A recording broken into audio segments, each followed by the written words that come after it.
আমরা গতকালকে আমাদের এসডিপি সাহেব, এসডিপি বিশালগড় এবং বিশালগড় থানার যে 114-25 NDPS কেসের আয়ু সিক্রেট ইনফরমেশন আসে যে ওই কেসের একজন আসামি সুমন বিশ্বাস, যে দীর্ঘদিন ধরে পলাতক ছিল, তাকে কালকে বিশালগড় গোকুলনগর রাস্তার মাথা এলাকাতে মানে ঘোরাফেরা করতে যেমনভাবে সোর্স মাধ্যমে খবর আসে, এই খবর পাওয়ার সঙ্গে সঙ্গে এসডিপিও এবং আমাদের আয়ু এখানে রেড করে এবং তাকে একটি গাড়ি সহ আটক করতে সক্ষম হয়। পাশাপাশি আরেকটি গাড়িও আমরা আটক করি, যে দুটো গাড়ির মধ্যে আমরা দেখলাম যে এগুলো আমাদের কিছু মোবাইলের ডিসপ্লে, এইগুলো আমরা আটক করি। পাশাপাশি আমাদের যে পুরানো একটা NDPS কেস, ওই কেসের আসামিকেও আমরা অ্যারেস্ট করতে সক্ষম হই, যার নাম সুমন বিশ্বাস, বাড়ি নেহালচন্দ্রনগর।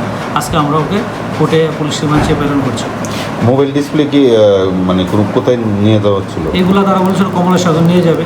তো এগুলো আমরা এখন আপাতত 106-এ আমরা সিজ করেছি এবং ইনকোয়ারি চলছে, এগুলি কোথায় রেখে নিচ্ছে, কোথায়। আনুমানিক বাজার মূল্য কেমন হতে পারে? বাজার মূল্য ঠিক আইডিয়া নেই, তবে 10-15 লাখ টাকা মাত্র হবে। গাড়ি চালক পাওয়া?